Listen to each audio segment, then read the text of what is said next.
Hey, what's going on, guys? Chris here with Cali Moto TV. We're still at Moto. As you can see, I'm all sweaty. We just got off the 2025, that one right there, 2025 Streetfighter V2, and we're about to hop on the 2024 Streetfighter V2. And as I said before, I've actually never ridden the V2 Streetfighter, so this is a true first impression of both. So let's hop on the 2024, see how it compares to the 2025. And again, the comparison will be while I'm riding, and I'll just kind of talk about the differences. It's too hot to come back and try to set up and do the other stuff I do. But let's go ride and cool off a little bit with some blow dryer hot air. Yeah, let's have fun. All right, here we go. 2024 Streetfighter V2. God, these brakes go so much more better. Yo, the big thumping V-twin. All right, and much like the 2025 Streetfighter V2, we find ourselves doing a voiceover to that video. So the 2024 Streetfighter V2, what do we think? Well, there's that thumping twin, you know, that sound that we've all known and come to love and appreciate and hate the fact that it's no longer on the 25. I personally don't hate it. I like how the new ones sound, but the old ones also sound amazing. Obviously, we have 155-ish horsepower and like 70 pound-feet of torque, so it's definitely more than the 25. What you will notice, much like the Panigale V2 in the same genre, or the same generation, is that power and torque really lives higher in the revs, and you need to go up to 9,000-10,000 to really, well, 8,000, 9,000, 10,000 RPM to really feel that engine come alive. And while that's fine on track, and I know a lot of people that love their 24 Streetfighter on track, a bunch of my friends have them and they swear by them. On the street, it requires you to shift probably more than you'd like, and you're going to want torque, so you're going to have to be in a lower gear than you might want, which Ducati and lower gears and higher RPM, like, they can become herky-jerky depending on how you ride. So it's just a matter of preference and taste when it comes to what sort of power delivery you do want. I think the 2025 is a bit better to live with, but the 24 is just as exciting. I say that because I know the footage doesn't show it very well, but I was in third gear rolling down this road, and the front end at like 9,500 RPM just lifted. I've never done a power wheelie by accident, one. I've done them on purpose. I'm not very good at wheeling. Hands God, I'm not good at wheeling. But the fact that it came up that easily was honestly pretty impressive.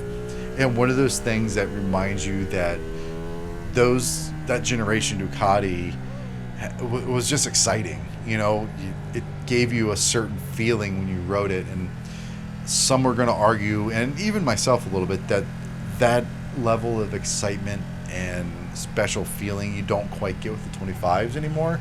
They're slightly more numb, but not by much. They've changed, and I think that's been the overarching thing here, is that Ducati's really changed their approach to their bikes.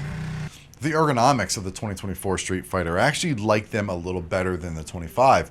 I do think the rear sets again are a little low on the 24, so I would want to raise those up some. But I feel like the reach to the bars was a little more comfortable. The scoot back's slightly better, but not much.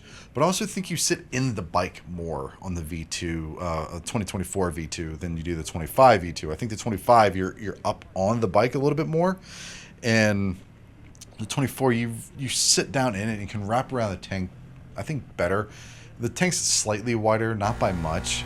It's a V2, so the V2s have never been super girthy, if you will. They're still a pretty narrow tank, and I didn't really feel that it was enough to go, oh my god, this bike's certainly more narrow. Like the 25 V4 versus the 24 V4, those tanks are noticeably different, and with the Streetfighters, I didn't really see it that way for the V2s. So the 24 Streetfighters doesn't come with a V2S version, much like the 25s do. So in order to get the upgraded suspension, pretty sure you just have to buy them. I don't know that there's actually a special edition V2 Streetfighter that has upgraded components, like, you know, the final edition Panigale or the Bayless do. I don't think the Streetfighter actually has one. Correct me if I'm wrong down below, but I don't think there is.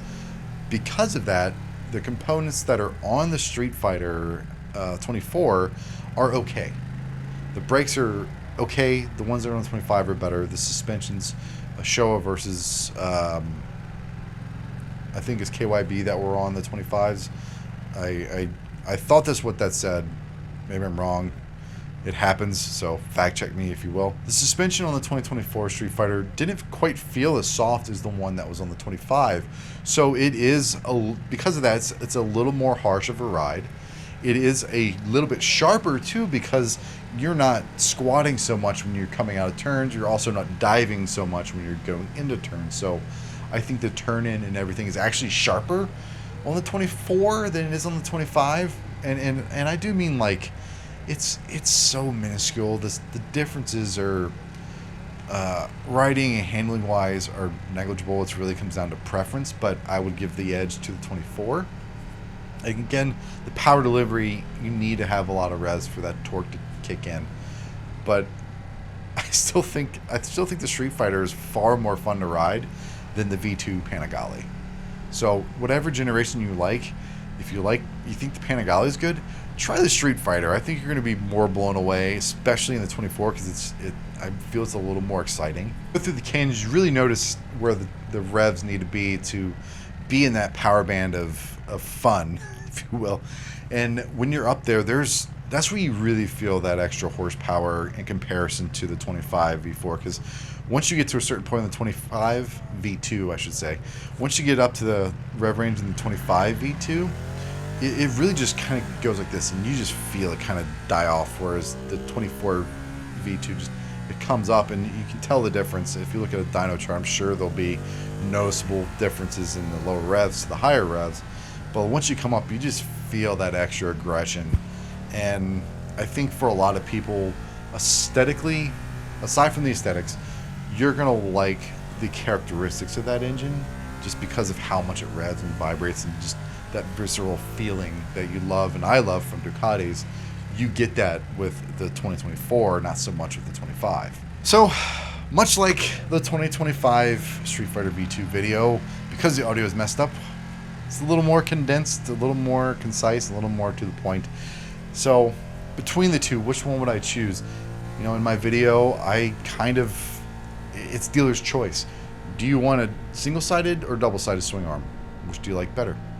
Do you want newer or slightly older tech? I personally like the newer tech. I think that the dash looks a little more clean than the 24 V2. Do you want slightly better brakes?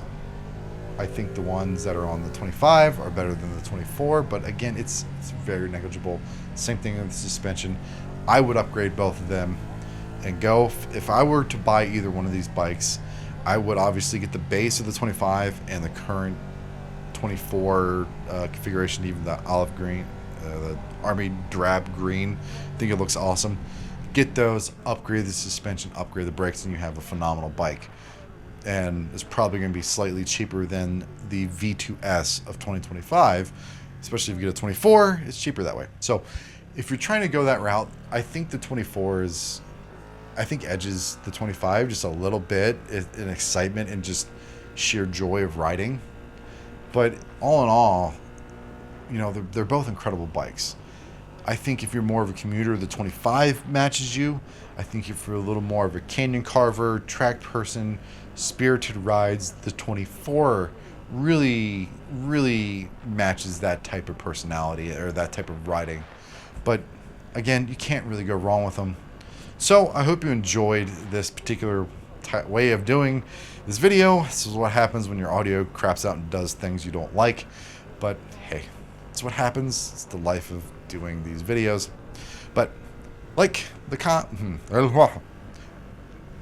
if you like this video, give me a thumbs up. If you want to see more content like this, subscribe. We have a lot more stuff coming. I do have a lot of build stuff in the works. It's just crazy hot outside, and I got to bring the bike inside, so we're trying to work on that. So stay tuned for more of the 2025 Panigale V4 build that I'm doing. And yeah, we'll see you in the next video. You all have a fantastic day.